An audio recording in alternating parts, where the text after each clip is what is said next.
3 বছর জেলে থাকাকালীন সত্য কথা বলছি, ম্যাডাম এখন আমার দেখতে পারে 3 বছর ছেলে বাইরে, এরপরে আবার রাস্তায় রাস্তায় যখন বিয়ে করার দরকার। কথা তো ঠিকই আছে, কিন্তু আমি করবো দেশটা যদি সিঙ্গাপুরের মতো 42 কিলো হতো, 45 মিনিটে যাওয়া আসা শেষ, আরে আসতেই লাগে 10 ঘন্টা।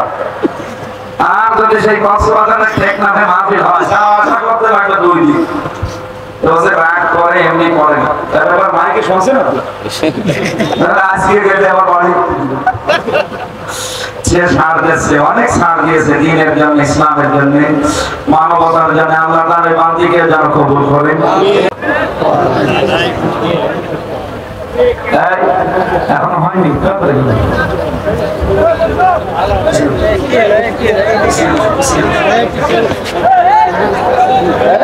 সামনে কত ফাঁকা লাগে যারা দাঁড়িয়েছেন এখানে আসেন, আসেন এই জায়গায় আসেন, এই জায়গায় ভরে ফেলে লাগবে, আসুন তাড়াতাড়ি আসুন।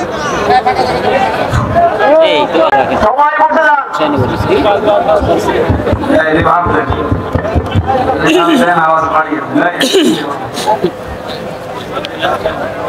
আলহামদুলিল্লাহির রহিমির রহমান الذي خلقنا للعبادة والجان وخصنا بالتكريم بين الحيوان ونشهد أن لا إله إلا الله وحده لا شريك له شهادة موصلة إلى الجنان ونشهد أن محمدا عبده ورسوله سيد الكونين صلى الله عليه وعلى آله وصحبه المبعوث فينا بالهدى ودين الحق ليظهره على الأديان صلى الله عليه وعلى آله وصحبه الكرام ما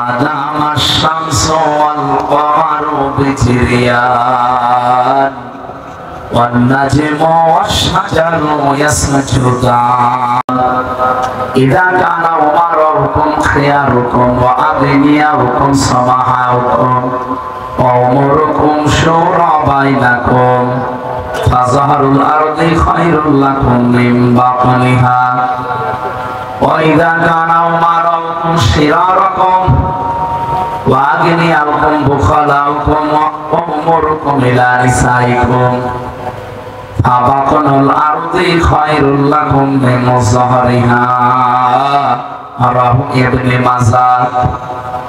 وقال تعالى في شان حبيبي وما زادهم إلا إيمانا وتسليما. اللهم صل على محمد وآله وصحبه وبارك وسلم.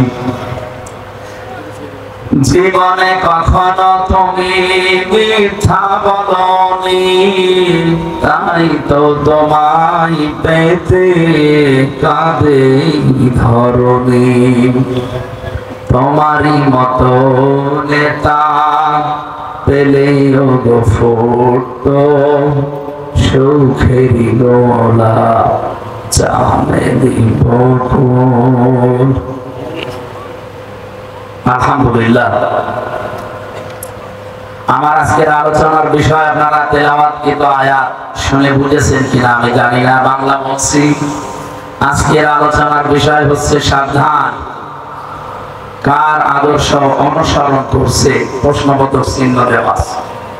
সাবধান দেওয়ার পরে আশ্চর্যবোধক চিহ্ন দেওয়া, এরপরে কার আদর্শ অনুসরণ করছে আপনার কাছে প্রশ্ন। এটাকে আমি নিজে বানালাম। সূরা আরাফ 35-36 দুইটা আয়াত পড়েছি, তাফসীর আকারে কথা বলবো ইনশাআল্লাহ। বাংলাদেশের ঐতিহ্যবাহী জেলা কুড়িগ্রাম রওমারী থানার অন্তর্গত ইজলামারী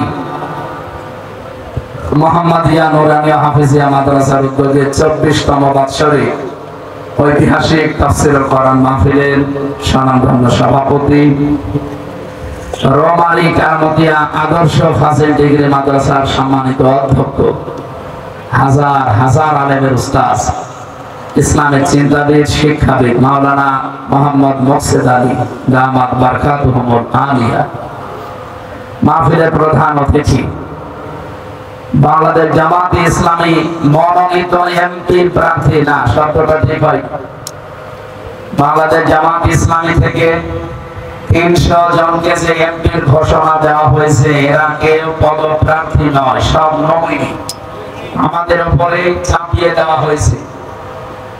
এই ৩০০ নমিনি যারা আছে, কেউ যদি সব করে বলেছে আমার যাওয়া লাগবে, তাহলে ভোট দেওয়া যায়। আর আমি যতটুকু জানি, আমি নিজেও তো কুষ্টিয়া ৩ আসনের নমিনি। সুতরাং বাংলাদেশ জামাত ইসলামী সারা বাংলাদেশে যেখানে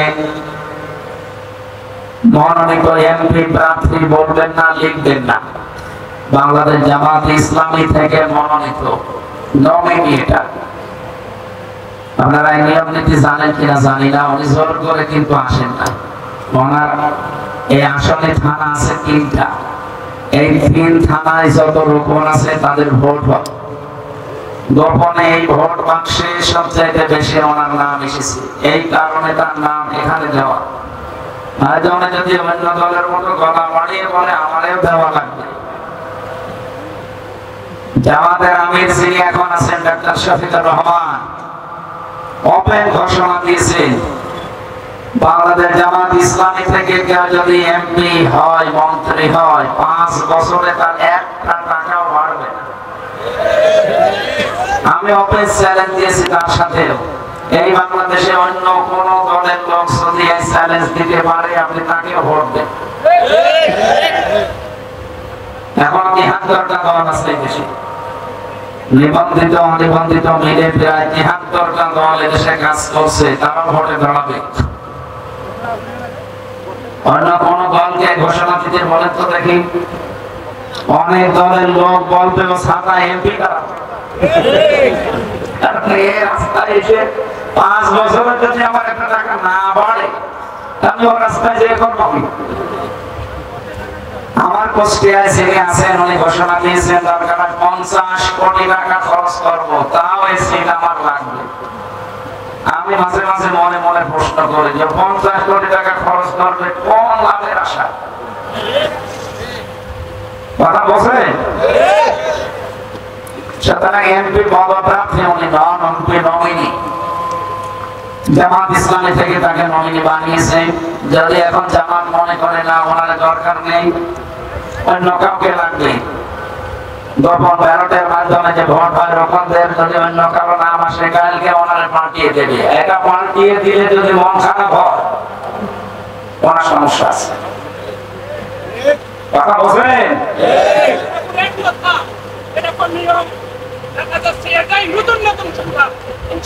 দ্বিতীয় তাফসীর কারক হিসাবে এখানে এতক্ষণ কথা বলার সময় পাননি।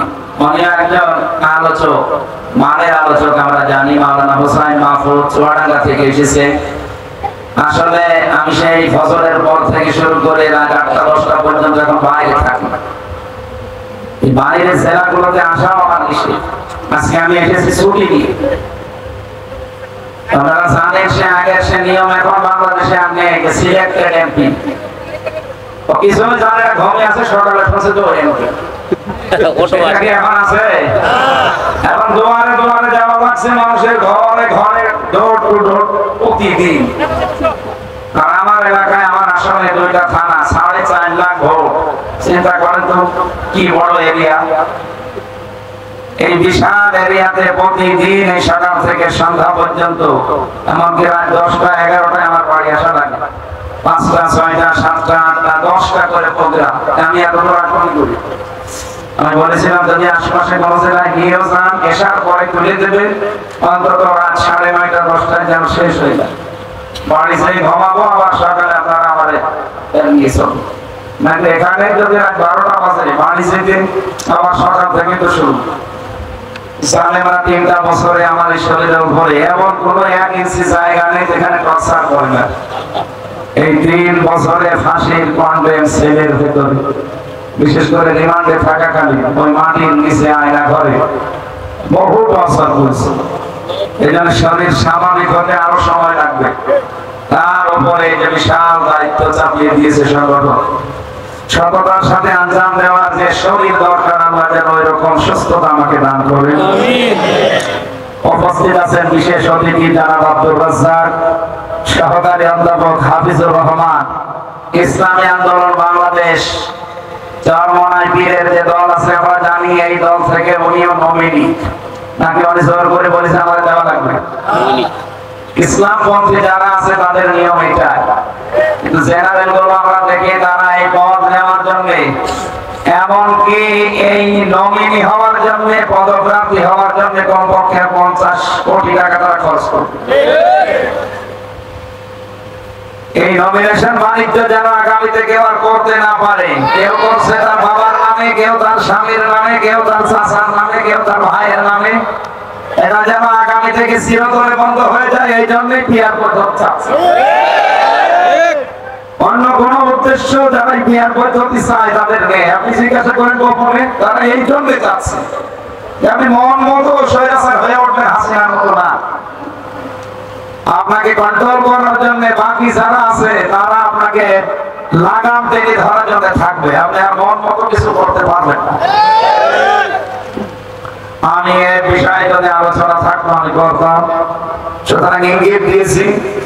সহকারী অধ্যাপক উনি মনে হয় কোন কলেজের হবে বা মাদ্রাসার হবে, জনাব হাফিজুর রহমান কলেজের, আল্লাহ তাকে কবুল করুন। আমন্ত্রিত অতিথি যত মানুষের নাম দিয়েছে, এই নাম পড়তে তো 10 মিনিট লাগবে,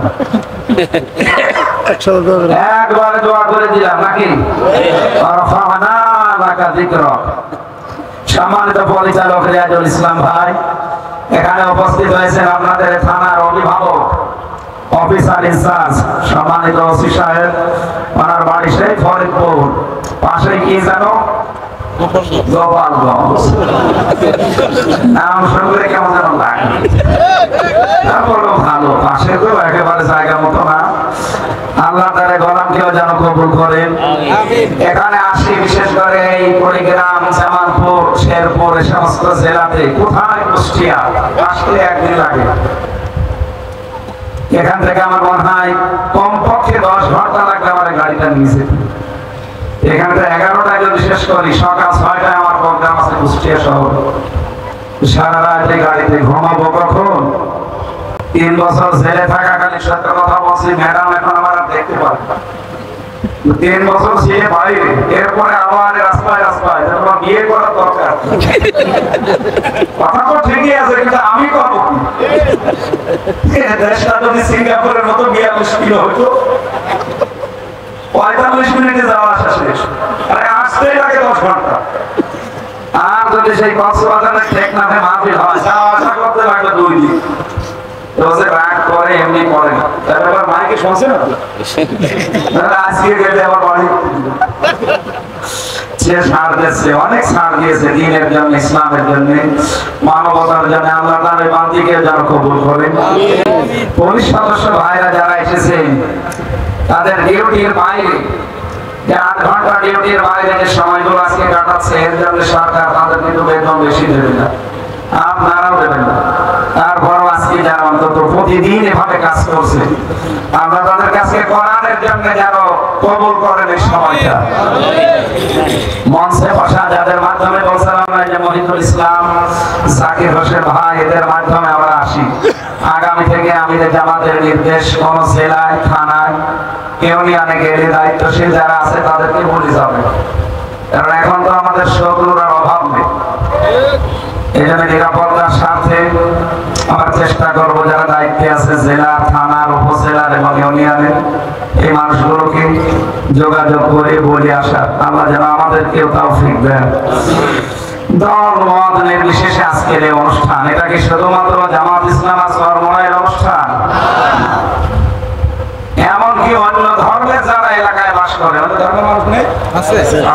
হাদা বায়ানুল লিন্নাস, হুদাল লিন্নাস। আল্লাহ তাআলা বলেন কোরআন শরীফ শুধু মুসলমানদের জন্য না, মানুষ যারা তাদের জন্য। সুতরাং ধর্মেরও কেউ যদি এই এসে থাকে আপনাদেরকে ওয়েলকাম জানাচ্ছি। কোরআন শুনতে এসেছে। আল্লাহ রাব্বুল আলামিন সবাইকে নিয়ে তার কোরআনে প্রবেশ করার তৌফিক যে আমাদেরকে সুন্দর পরিবেশে দিলেন। বলেন আলহামদুলিল্লাহ। আলহামদুলিল্লাহ। দরুদ আর সালাম পড়ছি নবী মুহাম্মদুর রাসূলুল্লাহ সাল্লাল্লাহু আলাইহি ওয়াসাল্লামের প্রতি। এই মাসে আল্লাহ তাকে পাঠিয়েছিলেন। কি মাস হচ্ছে এটা? রবিউল আউয়াল।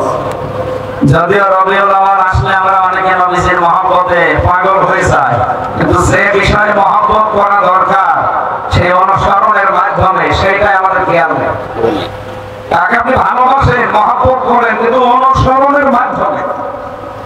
তাকে অনুসরণ না করে যদি শুধু জিলাপি খেজুরের জন্য মহব্বত হয়, আপনি আল্লাহর কাছে ক্ষমা পাবেন?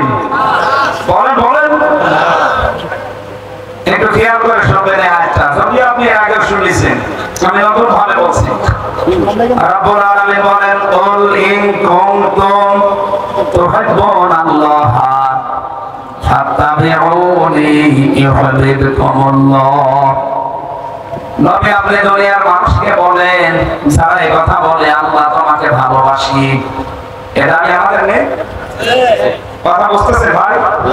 এটা ক্লাস চলছে। এই দাবি আমাদের আছে কিনা বলেন তো, যে আল্লাহ তোমাকে ভালোবাসি? আছে।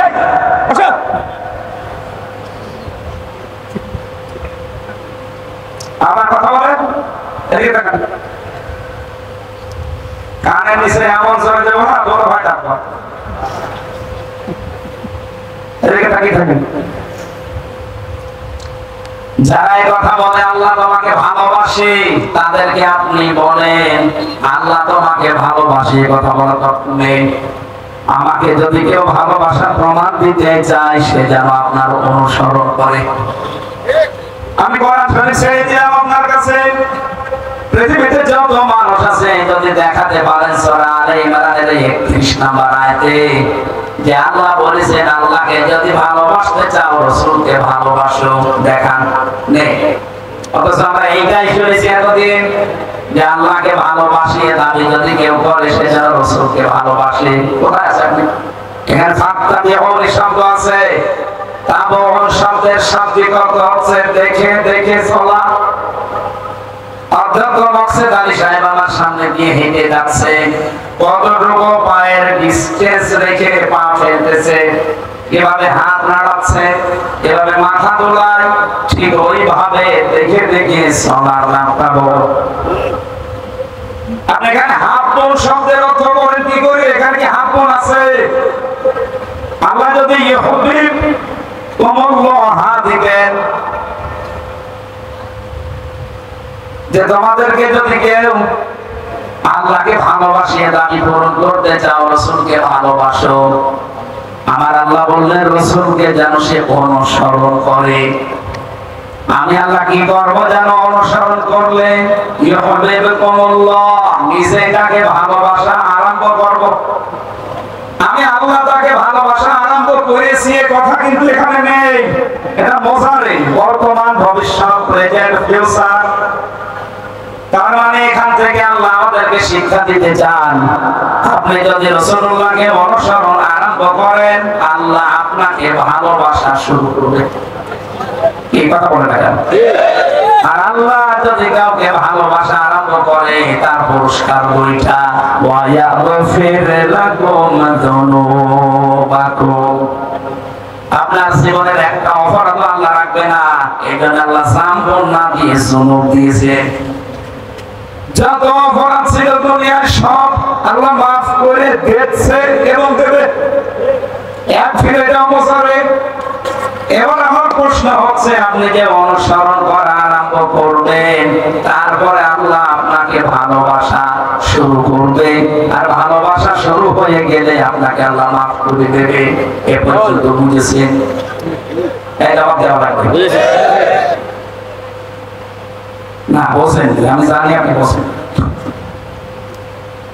আমার প্রশ্ন, আপনি যদি আল্লাহর ভালোবাসা আরম্ভ করতে চান, জীবনের সব অপরাধ মাফ করে নিতে চান, অনুসরণ করা লাগবে হামজাকে না কাকে? রাসূলকে। বলেন রাসূলকে। এখন এই অনুসরণ কি আংশিক না পূর্ণাঙ্গ? আপনি নিজের দিকে তাকিয়ে বলেন। পূর্ণাঙ্গ। আপনার 3.5 হাত বডি থেকে পরিবার থেকে আন্তর্জাতিক জীবন পর্যন্ত আমি একটু শ্রদ্ধ বললাম, বলেন তো আল্লাহর রাসূলের অনুসরণ হচ্ছে আমাদের আংশিক না পূর্ণাঙ্গ? আপনার 3.5 হাত বডিতে রাসূলের নিয়ম নীতি নেই, পরিবারে নেই, সমাজে নেই, অর্থনীতিতে নেই, রাজনীতিতে নেই, সংস্কৃতিতে নেই, বাকি জীবনের কথাগুলো বললাম না। আর যদিও কারো কিছু আছে, হয়তো শরীরে আছে, পরিবারে আছে, বাকি সমাজ থেকে আর নেই। কথা বোঝা যায়?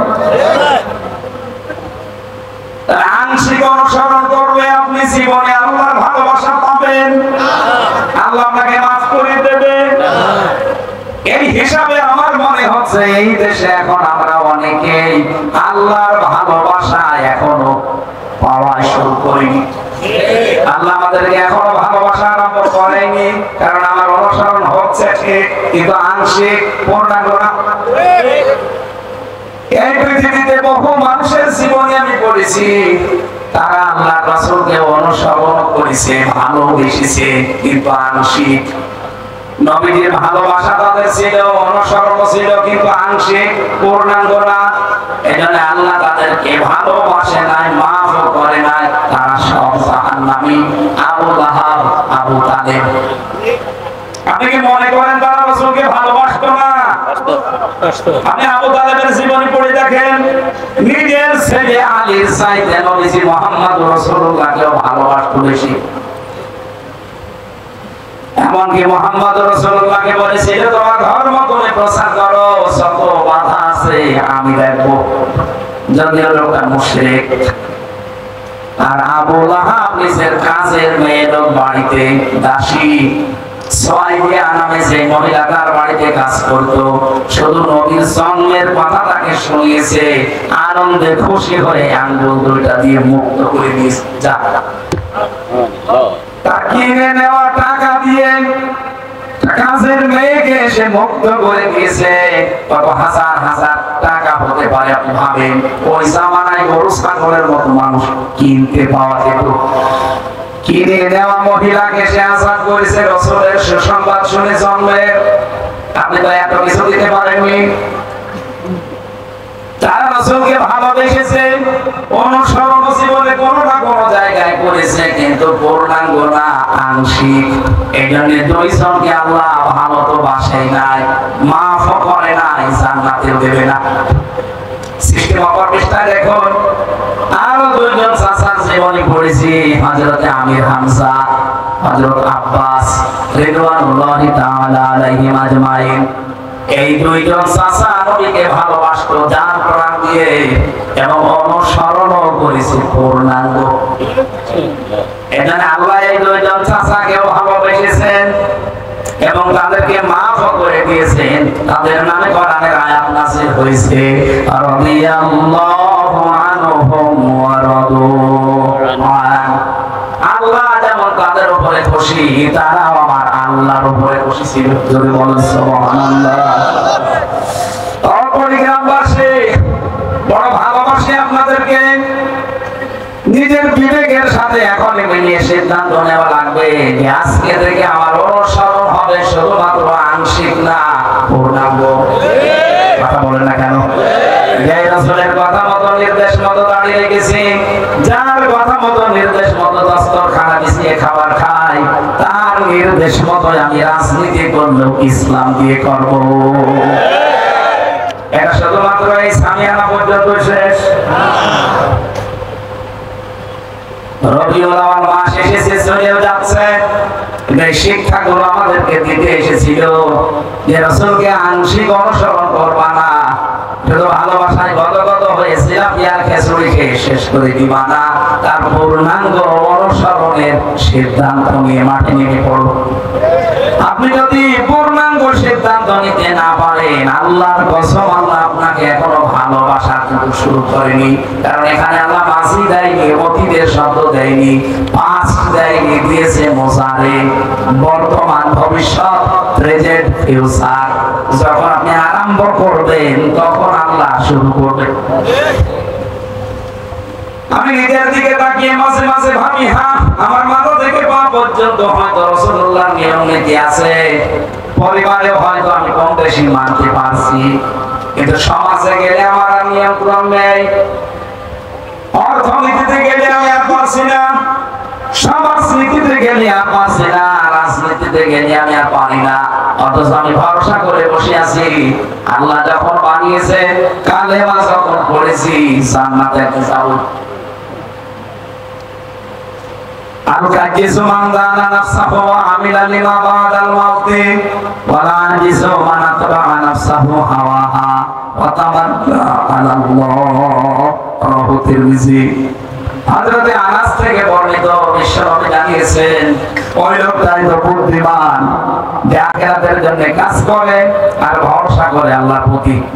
নির্বোধ বোকা ওই লোকটা যে আখিরাতের কোনো চিন্তা ভাবনা নেই, কাজ নেই, আন্দাজে ভরসা করে আছে আল্লাহর উপরে। এদেশে নেই এরকম মানুষ? আর খালি বিশ্বাস নিয়ে যে কালেমা যখন পড়েছি জান্নাত একদিন যাবই, কে বলেছে? যে হাদিসটার জন্য আমরা অনেকে আশায় বুক বেঁধে আছে, যেমন ক্বালা লা ইলাহা ইল্লাল্লাহ ফাদাখালাল জান্নাহ। কোনদিন হাদিসের ব্যাখ্যাটা দেখেছেন নবীজি কি বলতে চায়? আল্লাহর নবী বলেন, যে ব্যক্তি লা ইলাহা ইল্লাল্লাহ বলবে সে জান্নাতে চলবে। না চলে গেছে? চলবে না, দাখালা এটা মাসি অতীতের শব্দ, পাঁচ এটা। কিন্তু আমি এ পর্যন্ত আমার শব্দ হচ্ছে ফাটা। এই ফাটা যদি নবীজি না দিতেন, আমি ওই হাদিস দিয়ে ওয়াজ করে এখন সব জান্নাতে পৌঁছে দিতাম, যে লা ইলাহা ইল্লাল্লাহ যে ব্যক্তি পড়বে সে জান্নাতে চলে গেছে। ফাটা দিয়ে আমি ঝামেলা আছি। হযরত ওমর জিজ্ঞাসা করেছিলেন, ইয়া রাসূলুল্লাহ, এই কথাকে আপনি বলেছেন, মান ক্বালা লা ইলাহা ইল্লাল্লাহ ফাদাখালাল জান্নাহ। নবীজি বললেন, না হ্যাঁ আমি বলেছি। বিশ্ব নবীকে হযরত ওমর ওই দিন জিজ্ঞাসা করেছিলেন, হে নবী, আপনি তো লা ইলাহা ইল্লাল্লাহ দাখালাল জান্নাহ বলতে পারতেন, ফাদাখালা বললেন কেন? এ ফাটা কি? ওই দিনই নবীজি সাহাবায়ে কেরামের সামনে তিনি ব্যাখ্যা দিয়েছেন, এই ফা মানে আইয়ুহাযিরা মা হারামাল্লাহ। ফায়ের ব্যাখ্যা হচ্ছে পৃথিবীতে যে লা ইলাহা ইল্লাল্লাহ পড়েছে আর এর ভেতরে যে হালাল বস্তুগুলো আছে আঁকড়িয়ে ধরে আর হারাম যা আছে ছেড়ে দেয়, এই লোকটাই জান্নাতে চলে গেছে। আপনি লা ইলাহা ইল্লাল্লাহ পড়বেন, এদিকে আবার সুদের সাথে কাজ কারবার। লা ইলাহা ইল্লাল্লাহ পড়বেন, আপনার মেয়ে আপনার বেটার বউ চলে বেপরদায়, আপনি লা ইলাহা ইল্লাল্লাহ হারাম কাজ মানেন। নিজের কথার সাথে আপনি নিজেই ধোঁকাবাজি করছেন। লা ইলাহা ইল্লাল্লাহ বলার পরে জান্নাতে মাসকে আপনি যাবেন যদি এর উপরে টিকে থাকতে পারেন। আর আমার মনে হয় সেই টিকে থাকার পরিবেশ অনেকে আমরা চেষ্টা করলেও পারি না, কারণ বাংলাদেশে সে পরিবেশ নেই। কথা বলেন না, 54 বছর চলছে, আজ আপনি 100 ভাগ টিকে থাকার চেষ্টা করলেও পারবেন না। এই যে টুপিটা দেখতে মনে হচ্ছে খুব সুন্দর, মাথায় দিয়েছি ভালোই লাগে, কিন্তু এর ভেতরে সুদ আছে। এমন যদি বলেন, হুজুর আপনার টুপিতে সুদ, তার ওয়াশরুমে করবো কি মাসুলি কেন? আমি সুদের টাকা দিয়ে টুপিটা কিনি নাই। এই টুপিটা যে ফ্যাক্টরিতে তৈরি হয়েছে, ওই ফ্যাক্টরির মালিক ব্যাংকের কাছ থেকে লোন নিয়েছে, আর ব্যাংক তো লোন এমনি দিয়ে দেয়। আমি ডাইরেক্ট সুদ যদি নাও খাই, ইনডাইরেক্ট খাচ্ছি। এইটা আমার মনে হয় এদেশে যদি ফেরেশতা জিবরাইল এসে বাস করে, তার যে অর্থনৈতিক অবস্থা আমাদের দেশে সুদভিত্তিক, তার সুদের সাথে কারবার করা লাগবে। আমরা তো এইটাই পাল্টাতে চাই, যেখানে 1 টাকার সুদ খেলে মায়ের সাথে 33 বার জেনা করার গুনাহ হয়, সেই সিস্টেমটা 54 বছরে আমরা পাল্টাতে পারলাম না। মাওলানা সাইদি সাহেব 50-60 বছর একাধারে বারে ওয়াজ করে গেছে সুদ বন্ধ হয়েছে? বলেন বলেন, সুদ বন্ধ হতো যদি আল্লাহ সাইদের মতো 151 জন কোরআন বুকে নিয়ে সংসদে ঢুকতে পারত। সুদ বন্ধ হতো, সুদের পাপ বন্ধ হতো। সুদ ছাড়া ব্যাংক চলে না, চলে না মানে সৌদি আরবে চলছে না, মালয়েশিয়া চলছে না, ইসলামী দেশগুলোতে যে দেখেন, আফগানিস্তানে যান, সুদ ছাড়া যে ব্যাংক চলে তার প্রমাণ পৃথিবীতে আছে। আপনি চালাতে পারেন না, তার কারণ হচ্ছে আপনার অর্থনীতি সুদ দিয়ে ভরা। এদেশে যদি সত্যি এবার 151 জন এমপি কোরআনে কারিম বুকে নিয়ে যেতে পারে, সংসদের প্রথম অধিবেশনে তারা নামাজ এবং যাকাতের বিল আনবে। কুড়িগ্রাম সহ বাংলাদেশের 64 জেলাতে আমির হামজারে আর কোনদিন ভাই নামাজ পড়ে সলিমদ্দি, এ কথা বলা লাগবে না। সলিমদ্দি নামাজ পড়বে, ওর বাপ দাদাও পড়বে। যাকাত মানুষ নিজের দায়িত্ব নিয়ে দিয়ে আসবে, নয়তো পরের দিন মামলা হবে।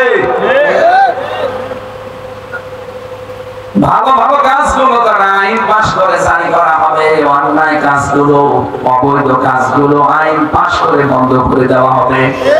তখন ওসি সাহেবদের মতো যারা আছে 8 ঘন্টার পরিবর্তে 16 ঘন্টা ডিউটি আর করা লাগবে না। 8 ঘন্টার ডিউটি আমার মনে হয় কমে 4 ঘন্টা হয়ে যাবে। খলিফাতুল মুসলিমিন হযরতে ওমর, তিনি প্রধান বিচারপতি। হযরতে আবু বকর সিদ্দিক হচ্ছে দেশের দায়িত্বে রাষ্ট্রপতি। 1 বছর পার হয়ে গেছে, কেউ একটা মামলা নিয়ে আসে না, একটা কেস করবে যে ওনার কাছে না, কেউ আসে না, কোনো বিচার নেই।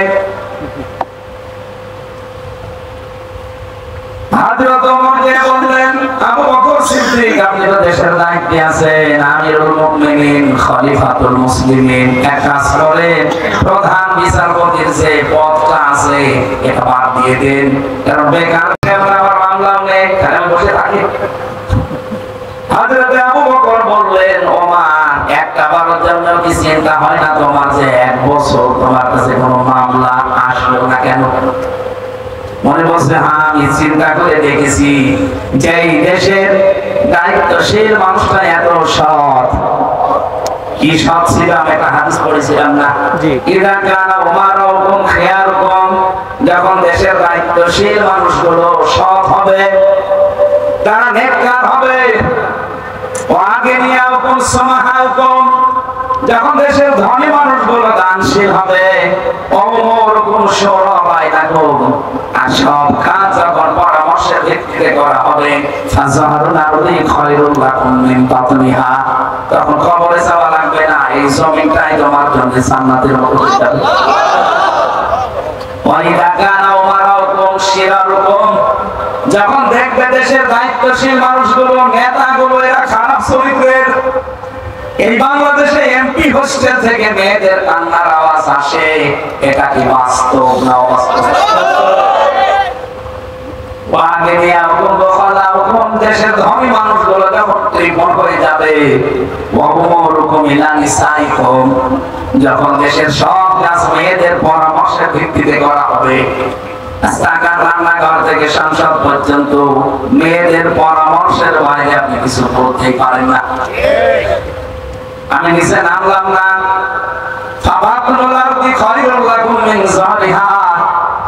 তখন নবীজি বলেন যে কবরে চলে যেও, দুনিয়ায় থাকার দরকার নেই, কারণ এই দুনিয়া জমিটার চাইতে কবরের জমি তোমার জন্য নিরাপদ। আমার তো মনে হচ্ছে সেই সময়ের ভেতরে আমরা আছি, কথা বলে না কেন? হযরত ওমর বলে, খলিফা আপনার মতো মানুষ দেশের দায়িত্বে, আমি তো আপনাকে চিনি, আপনি এই খেলাফতের দায়িত্বে, রাষ্ট্রপ্রধানের দায়িত্বে থাকাকালীন আপনার ছেলে আপনার কাছে একবার বলেছিল যে বাবা আমি পায়েস খেতে চাই। দেশের প্রধানমন্ত্রীর ছেলে বলছে বাবা আমি পায়েস খেতে চাই। মায়ের কাছে যাওয়ার পরে মা বলছেন এই মাসের বেতনটা একটু আগে আগে নিয়ে আনবেন। এই মাসে তো আমাদের বেতন দেবে মনে করেন 12,000 টাকা, এই ভাতার টাকাটা আগে থেকে নিয়ে আসেন, আগামী মাসে নেওয়া লাগবে না, অন্তত একটা আশা করেছে ছেলে তার খেতে দেওয়া লাগবে। মনে বলছে আমি একটু বলে দেখি, অর্থমন্ত্রী যিনি ছিলেন তার কাছে গিয়ে বললেন আমাকে আগামী মাসে তো বেতন দেবেন, ওই 12,000 টাকা মনে করেন আমার আগে দিয়ে দেন, আগামী মাসে আমার টাকা দেওয়া লাগবে না। অর্থমন্ত্রী ওই রকম ডাক দিয়ে বলছে খলিফা টাকা আমি দিতে পারি, কিন্তু আপনাকে লিখে দেওয়া লাগবে যে আগামী 1 মাস আপনি দুনিয়ায় বেঁচে থাকবেন।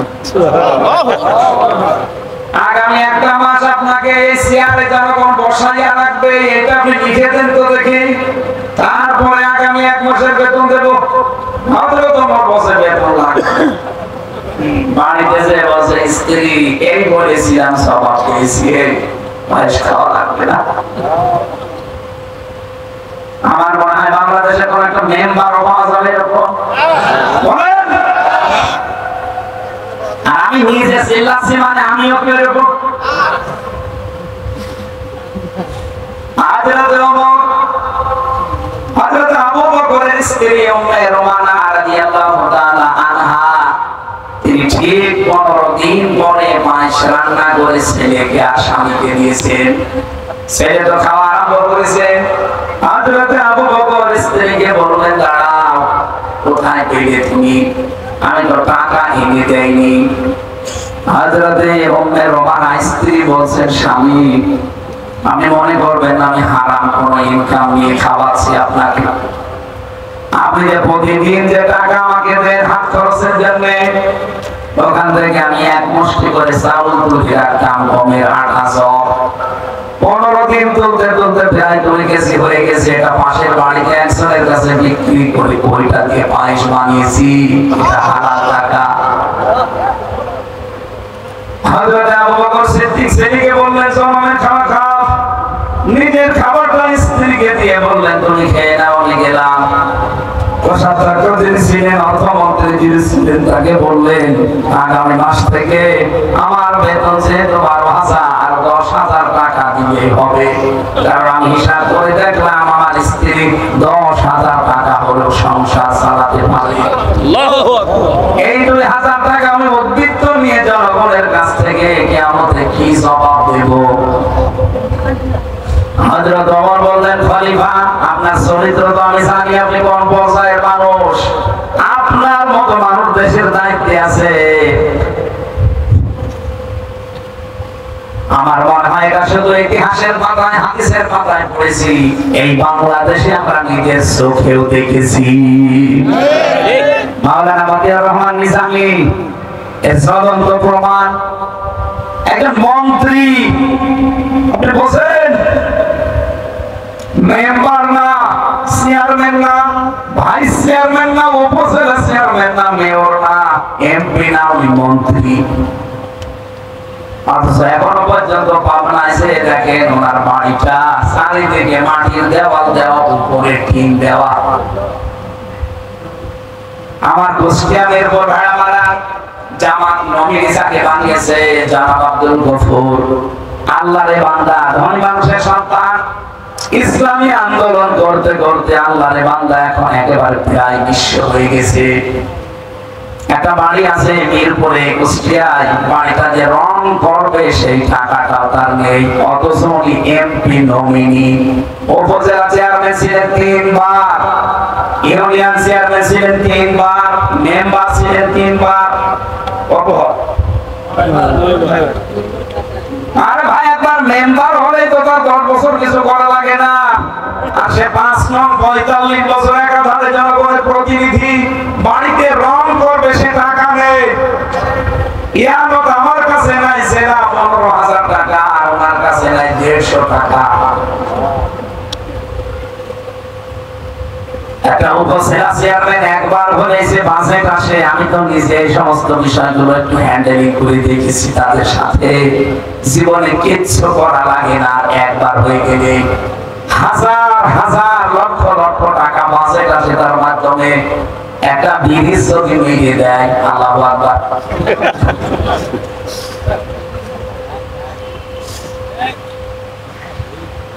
আমি যখন চুয়াডাঙ্গায় পড়তাম দর্শনা, এই যে চিনির মিল, চিনি আসে, এই যে চিনির মিল আছে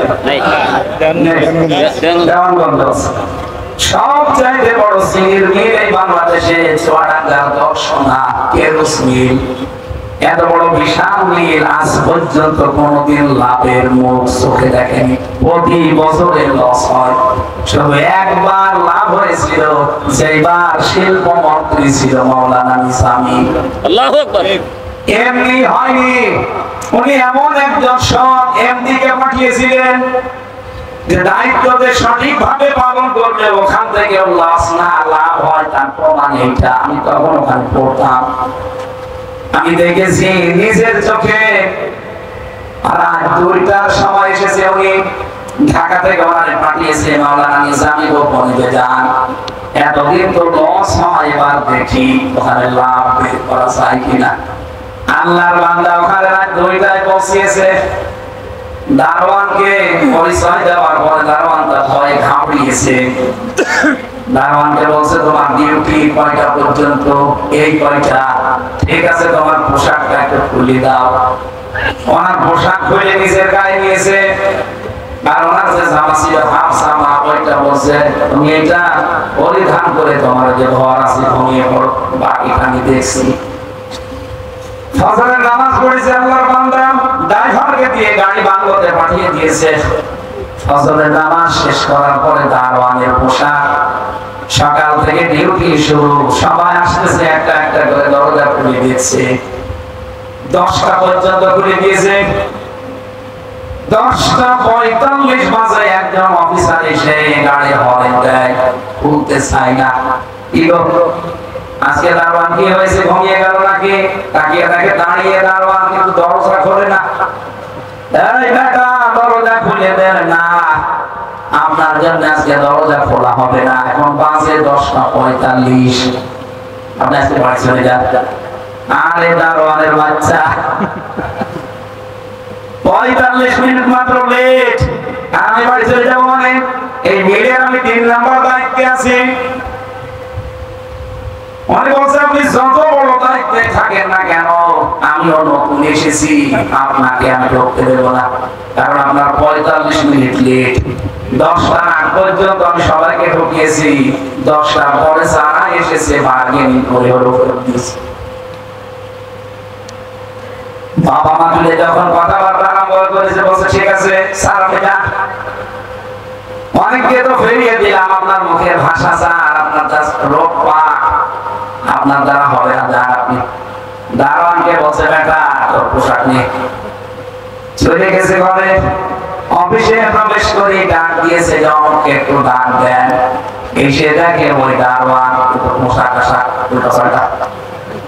ভেতরে যাওয়ার পরে বলছে স্যার,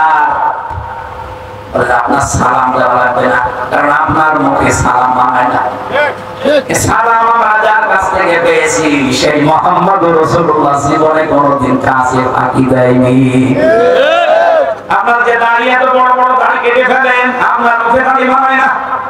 কিসের চুপ বাঁকায় দিয়েছেন আপনি? মাথায় আবার পাগড়ি দেওয়া, আপনার জন্য পাগড়ি না, এই পাগড়ি আপনার মাথায় থাকলে আপনি যে ফাঁকি দেন, আপনার জন্য রাসূলুল্লাহর বদনাম হবে। 1 বছরের ভেতরে এমন কড়াকড়ি, এমন টাইট করেছিল, ওই বছরে এত দিনের মিল কোনদিন লাভ হয়নি, এবার লাভের মুখ চোখে দেখেছে। দেশের নেতাগুলো সত্যি কথা বলছে, কোরআন সামনে নিয়ে মাত্র 1628 জন মানুষ দায়িত্ব পালন করে দেশে। এই 1628 জন মানুষ যদি আবু বকরের মতো, ওমরের মতো হবে, এই দেশটা একটা মিনি জান্নাত হয়ে যাবে। আমার ভাইরা, যে কথা বলেছিলাম আপনাদেরকে বলার জন্য, আমাদের অনুসরণ যদি আজকে শুধু আংশিক করে আমরা শেষ করে দেই, রাজনীতিতে মানতে পারি না, রাজকীয় জীবনে মানতে পারি না, পারিবারিক জীবনে মানতে পারি না, শুধু ব্যক্তিগত জীবন, আরে এই 3.5 হাত বডিটা, তাছাড়া আমার আয়ত্তে, আমার নিয়ন্ত্রণে কিচ্ছু নেই। আমরা এখন নিজের বিবেককে প্রশ্ন করে বলেন, আল্লাহ আমাদেরকে ভালোবাসা আরম্ভ করেছে? কারণ আমাদের অনুসরণ তো পূর্ণাঙ্গ হচ্ছে না, আংশিক হচ্ছে। আমি একজন জীবনী পড়ছিলাম, ওর নাম আব্দুল্লাহ ইবনে উবাই। এরকম পুরো জীবন আমি পড়েছি, কোন ভুল আমার চোখে ধরা পড়েনি, শুধু একটা ভুল পেয়েছি। ওর মাথা থেকে পা পর্যন্ত রাসূলের সুন্নাত ছিল। আল্লাহর নবী একদিন শুধু বলেছিলেন যে আল্লাহর কাছে নাম প্রিয় আব্দুল্লাহ আর আব্দুর রহমান। মসজিদে নববীতে কথা শোনার পরে ও দৌড় দিয়েছে। বাড়িতে এসে নিজের ছেলেকে ডাক দিয়ে বলছে, তোর নাম পাল্টিয়ে দিলাম আব্দুল্লাহ। ছেলে ছিল, ছেলের নাম পাল্টিয়েছে। নাতি ছেলে ছিল, নাতি ছেলের নাম বলছে আব্দুল্লাহ।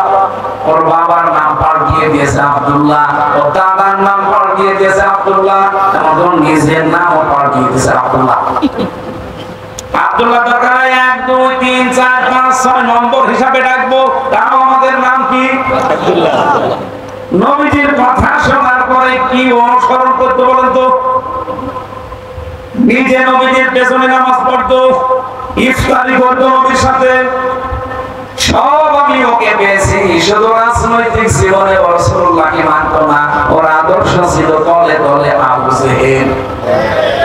আমার বাংলাদেশে এরকম লোক নেই, আছে মানে আমরা। আরে কথাগুলো সঠিকভাবে বোঝাতে গেলে বলে হুজুর টেনে কথা বলছেন। কে বলেছে আপনাকে? পৃথিবীতে শুধু 2 জন নবীর জীবনী আমি বাদ দিয়ে যত নবীর জীবনী পড়েছি, কোন নবীর জীবনীতে এটা পাইনি তাদেরকে আল্লাহ এই নির্দেশ দেয়নি, আন আকিমুদ্দিন ওয়া লা তাতাফাররাকু ফি।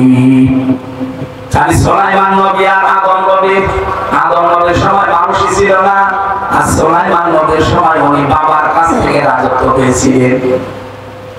বাকি যত নবীর জীবনে আমি পড়েছি, আমার এই ছোট্ট জীবনে এই 33 বছর বয়স আমার, প্রত্যেকটি নবীকে আল্লাহ পাকে আদেশ দিয়েছেন যে দিন কায়েম করো, কারণ দিন যদি কায়েম না হয় ইচ্ছা থাকলেও তুমি আমার বিধান মানতে পারবা না। এরকম জায়গা দেশে নেই, বলেন বলেন, প্রত্যেকটা জায়গায় এরকম আছে। একটা দিক আর বিভাগ দেখান যেখানে আপনি টিকে থাকতে পারবেন, সেরকম পরিবেশ আছে, পারবেন না। আপনার মন চাইলেও আপনি পারবেন না। কোর্টে যান, কোর্টের ইট পর্যন্ত টাকা চাই। আমি তো 3 বছর ঘোরাঘুরি করে দেখলাম, কোর্টে যাবেন, কোর্টের অন্যান্য জায়গায় তো টাকা লাগে। আমার মনে হয় ইটও তাকে আছে হুজুর টাকা। এটা বাস্তবগত সত্য, আমরা নিজের প্রমাণ পেয়েছি, এই জন্য বললাম আমরা চাচ্ছি এই সিস্টেম পাল্টাতে। যদি আপনাদের সমর্থন থাকে, আর যদি আপনাদের সমর্থন না থাকে, আবার এই দেশে ঠিক ওই ফ্যাসিস্টের আগমন ঘটবে। আবার আপনাকে সাজা দেওয়া লাগবে, আপনি আবার রাজধানী চিন্তায় খুনের সম্মুখীন হবেন। মালয়েশিয়া বাংলাদেশের চাইতে প্রায় 7 ডবল বড়। আমি প্রতিদিন রান করতাম প্রায় 2000 কিলো, 2200 কিলো, 3000 কিলো পর্যন্ত। এত বড় বিশাল দেশ, রাত 12টা 1টা 2টা 3টা নেই, ড্রাইভারকে নিয়ে চলে যাচ্ছি এই প্রদেশ থেকে ওই প্রদেশে। 2000 কিলোমিটার, 3000 কিলোমিটার রাস্তা, মরুভূমির ভেতরে, চারিদিকে শুধু পাহাড় আর জঙ্গল, কিচ্ছু নেই, একটা মানুষের কোনো দেখা নেই। 40 কিলো, 50 কিলো, 100 200 কিলো যাওয়ার পরে একটা মিটার খাওয়ার বাদে শরীর সমসম করে ওঠে। ড্রাইভার আমারে বারবার বলছে, হুজুর কোনো ভয় নেই, শুধু আল্লাহকে ভয় পাবেন, সামনে কেউ আসবে না। সুবহানাল্লাহ বলতে বলেন, চলাফেরা করে কি শান্তি বলেন তো? যে আল্লাহর ভয় ছাড়া কোনো ভয় নেই। আপনার কাছে সাদা ছাড়া তো দূরের কথা, ছয়া কারো বলবে না, দয়া করো বলবে না। আর আপনি এখান থেকে কুষ্টিয়া মাত্র 300 কিলোমিটার পথ। এই 300 কিলো যেতে আমার কমপক্ষে 10 জায়গায় গাড়ি কয়েকটি থামানোই লাগবে, যদিও নিরাপত্তার জন্য। বাকি যদি আল্লাহর কোনো বলি ধরে, আমার কর্ম শেষ। ওনারা ধরলে তো চা খাওয়ার জন্য অন্তত 500-1000 টাকা দিয়ে ছাড় পাবো। আর যদি ওরা ধরে এই জেল থেকে বের হওয়ার পরে একবার যাচ্ছিলাম লক্ষ্মীপুর থেকে, আমি তো গাড়িতে বসে পেছনে ঘুমিয়ে পড়ি। হঠাৎ দেখি ড্রাইভার আমারে ডাকতেছে, হুজুর রাস্তায় গাছ ফেলা। ওঠার পরে কাজ করে দিলাম, মুখ বাঁধা, শুধু চোখ দেখা যাচ্ছে কালো কাপড় দিয়ে, এত বড় বড় ছুরি। আমার দিকে তাকিয়ে বলছে, হুজুর আপনার টাকা নেব, আল্লাহ মাফ করবে। এত বড় ছুরি, যা ছিল সব দিয়েছি। আমাদের বলছো এত দূর কুষ্টিয়ায় বাড়ি যাবেন, টাকা মাখা আছে, বললাম না সবই দিয়েছি। কিছু টাকা বের করে বলছে তেল কিনে নিয়ে যান, কাজে লাগবে। 1-2 কিলো আসার পরে ড্রাইভার বলছে, টাকা দিয়ে ধরলো, তাতে গিয়ে ডাকাত হলেও ইমানদার ডাকাত। মাত্র কয় কিলো হবে, 300-350 কিলো পথ কুষ্টিয়া থেকে। এতটুকু যেতে আমার কত টেনশন মনের ভেতরে কাজ করছে। 2200-3000 কিলোমিটার রান করেছি, একটা চিন্তা মনের ভেতরে আসে নাই। শুধু এতটুকু ড্রাইভার অভয় দিচ্ছে যে আল্লাহ বাদে কোনো ভয় আপনার সামনে নেই। তারপরে হলো মালয়েশিয়াতে, সিঙ্গাপুরে ইসলাম আছে নাই? ইসলামের কিছু নিয়ম তারা পালন করে, এতেই এত বড় শান্তির আবাস তারা তৈরি করে ফেলেছে। 54 বছর আমরা পারলাম না, একটাই কারণ, এইটা জায়গা মতো আজও নিয়ে যেতে পারি না। একটু মনে চায় না যে এটা একটু জাগতো জায়গা মতো দেখি কেমন লাগে। দেখে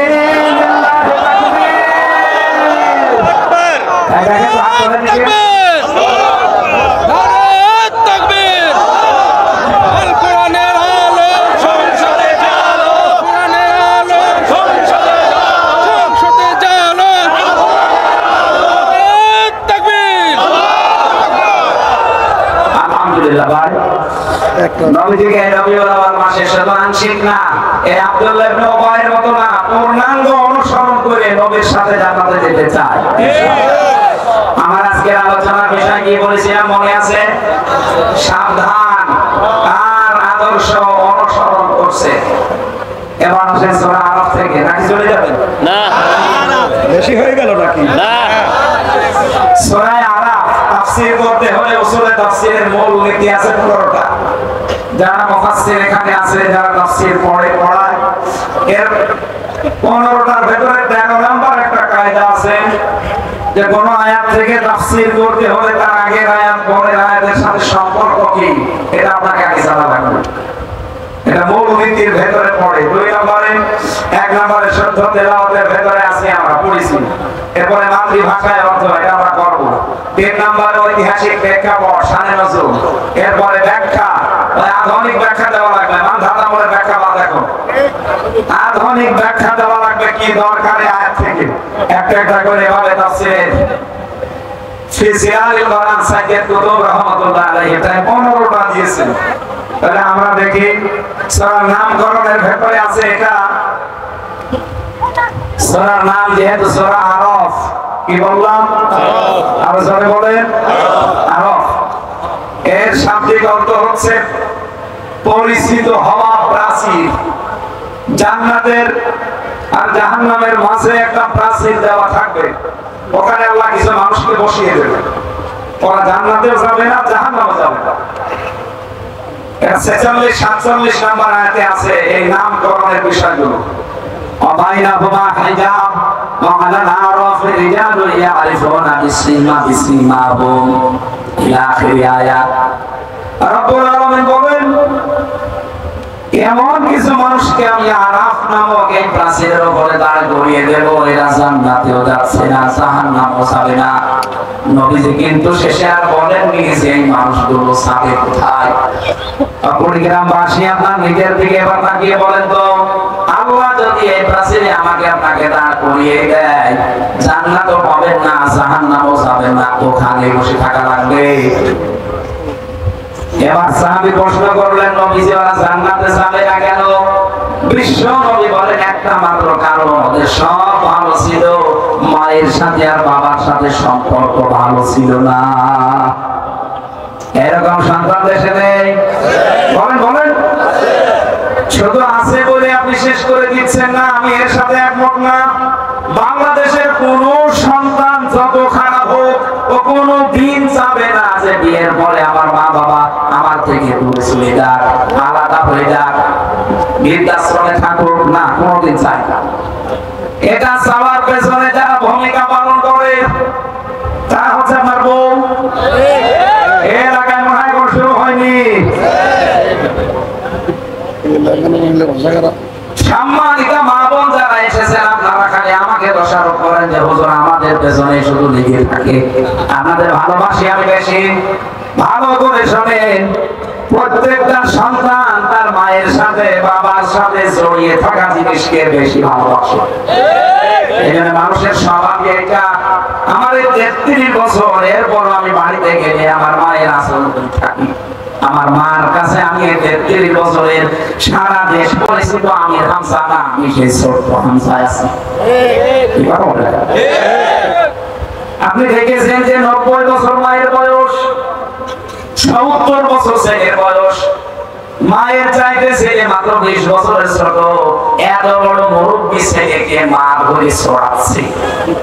দেখেন দেখছি এই যে থাপ্পড় মারে মা ছেলেকে, এটাকে আসলে থাপ্পড় না মায়া মহব্বত।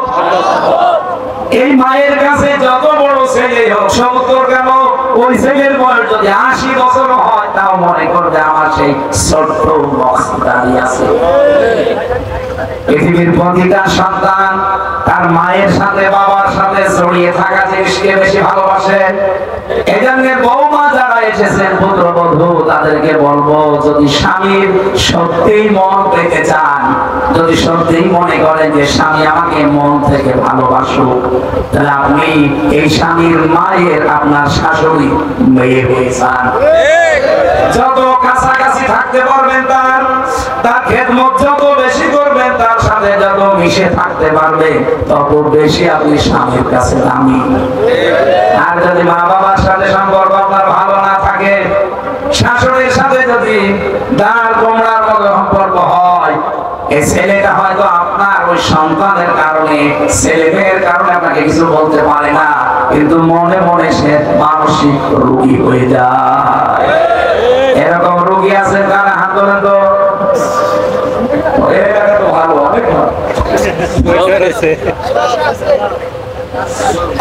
গ্রামবাসী, বিশেষ করে মেয়েরা যারা এসেছেন, আপনাদের আমার একটা ওয়াজ, শুধু নামাজ পড়ে রোজা রেখে কালো বোরকা পরে জীবনও জান্নাত যেতে পারবেন না। আপনার সবচাইতে বড় দায়িত্ব আল্লাহর বিধানের পরে আপনার স্বামী। আপনার স্বামী যেটা জায়েজ, ওইটা যদি পছন্দ করে, আপনাকে ওইটা জীবন দিয়ে হলেও পছন্দ করা লাগবে। আমি নিজে একজন স্বামী, যত স্বামী আছে এখানে, প্রত্যেকটা স্বামীর পক্ষ থেকে আমি বলতে পারি, প্রতিটা স্বামী আমরা চাই আমি গরিব হারে ধনী হয়ে আমার মা বাবা আমার সাথে থাকবে। 199টা বউ এটা চাই না, বেশি করে ফেললাম।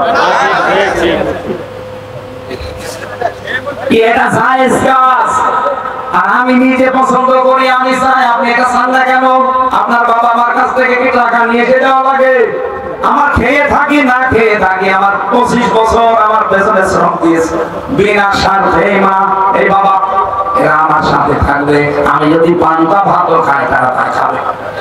কিন্তু আমি পারি না, শুধু আপনার কারণে। আমি খালি কানের কাছে মুখ নিয়ে বলেন, এই বুড়ি বুড়ি যদি বাড়ি থাকে তো ভাত খাবো না। শেষ পর্যন্ত বাধ্য হয় অনেক ছেলে মা বাবাকে হয় আলাদা করে দেয়, অথবা বৃদ্ধাশ্রমে রেখে আসে। সেদিন কিশোরগঞ্জে ছিলাম, একটা বৃদ্ধাশ্রমে আমার নিয়ে গেল দেখার জন্য। দেখি এইদিকে 25 জন বাবা, এইদিকে 25 জন মা চেয়ার নিয়ে বসে আছে। আমি দেখতে যাবো, এই জন্য কর্তৃপক্ষ বলেছে হুজুর আসতেছে, আপনারা বসেন। একটার সাথে একটা কথা বলছিলাম, দেখি এদের মনের দুঃখ গুলো। সেই কয়েকজনের সাথে কথা বলেছি, প্রত্যেকটা মার বাবা হাও হাও করে আমাদের ঘরে হাও হাও করে কেঁদেছে, আর বলেছে আমাদের বৃদ্ধাশ্রমের জীবনের জন্য শুধু আমার ছেলে দায়ী না, বৌমা দায়ী। আমি আশা করবো আগামীতে যারা এই পরিবেশ আমাদের আর দেখতে না হয়। এজন্য শুধু আমাদের ছেলেদের দোষ দিয়ে না, মা বাবা আপনি পার পাবেন না, আপনারও দোষ আছে। আপনার দোষ হচ্ছে 4টা কাজ আপনার প্রতি ফরজ ছিল, আপনি একটাও করেননি।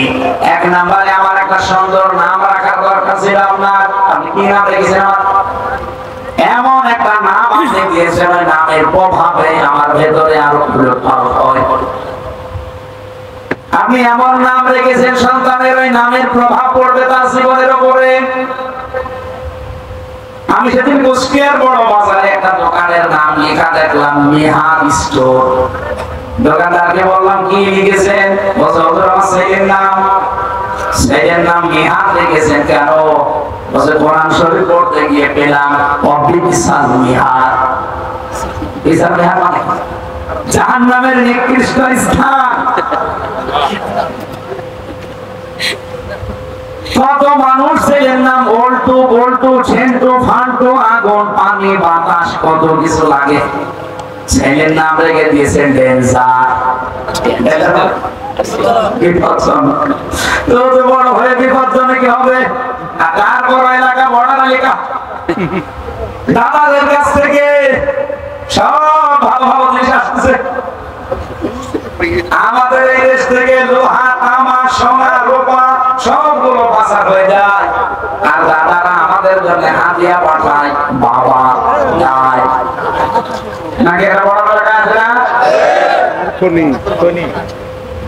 মুসলমানের সন্তান যারা, আমি অন্য ধর্মের কথা বাদ দিলাম, যেহেতু আমাদের দেশে অন্তত আইনও আছে মাদকের বিরুদ্ধে জিরো টলারেন্স, এরপরেও কোরআনে কারিমে আমার আল্লাহ তিনবার ধাপে ধাপে আয়াত নাযিল করে মদকে হারাম ঘোষণা দিয়েছেন, মাদককে।